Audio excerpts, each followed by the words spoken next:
So, ayan guys, gumawa tayo ng salad. Ito yung tabuli. Ito yung kamatis na hiwa natin na maliit. Siya na maliit. Tapos itong parsley din, maliit din siya. Yun pa yan sa ilalim. Tapos meron tayong onion. Hinihiwa yan siya na maliit. Tapos lagyan natin ng asin.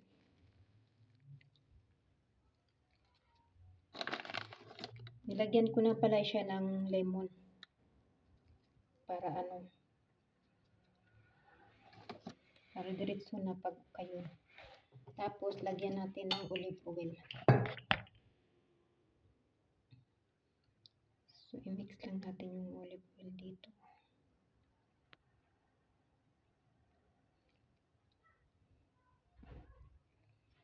Tapos pag kulang pa siya ng ng asin, ilagyan natin. Tapos i-shake mo lang siya. Ganun. Ihalo mo siya lahat. Lalo na yung kamatis. Halo-haloin.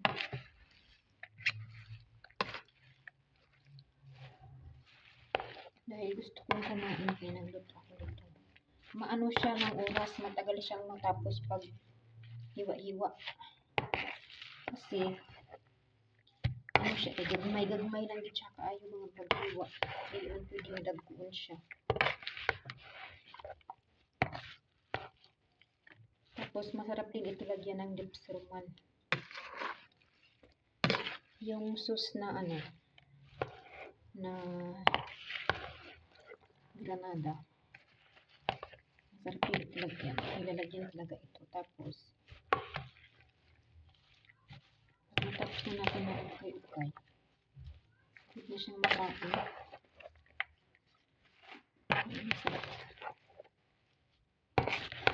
Madami talagang parsley ang nilalagay nito. Tapos madami ding kamatis. Tapos dalawang onion. Tapos meron pa siyang mint. Lagyan din siya ng mint.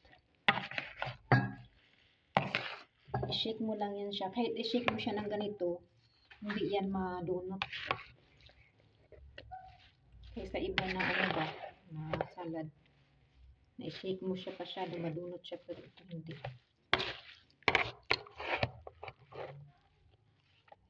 Tapos pag kinakain pala ito guys, nilalagay pala ito nila sa ganito. Tapos yan. Nilalagay yan siya. Kahit sa restaurant, ginaganyan nila. Lagay mo dyan. Tapos kainin mo na ganito. Na nakalagay siya sa lettuce. Fresh na lettuce.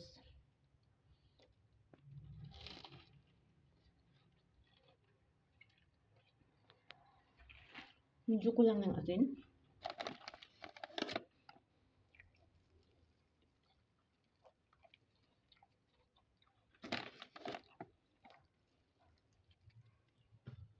Lagyan natin ulit ng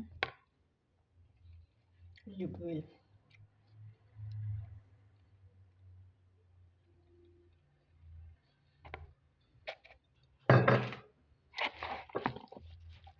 Kahit isudan mo lang to sa kanin, pwede na siya. Dito pag may salad, pwede mo siyang ulamin ba? Gusto ko kasi kumain, kaya nagawa.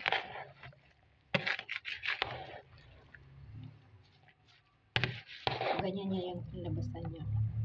Maliit lang yan siya na hiwa-hiwa. 2 oras kaya natapos ko pag hiwa-hiwa.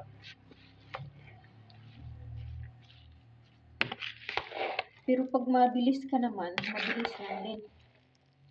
Yung biyanan ko, magawa siya nito, mabilis lang yung kamay niya. Sanay na kasi. Meron namang machine siya na pang ng parsley. Pero mas gusto ko itong ganito.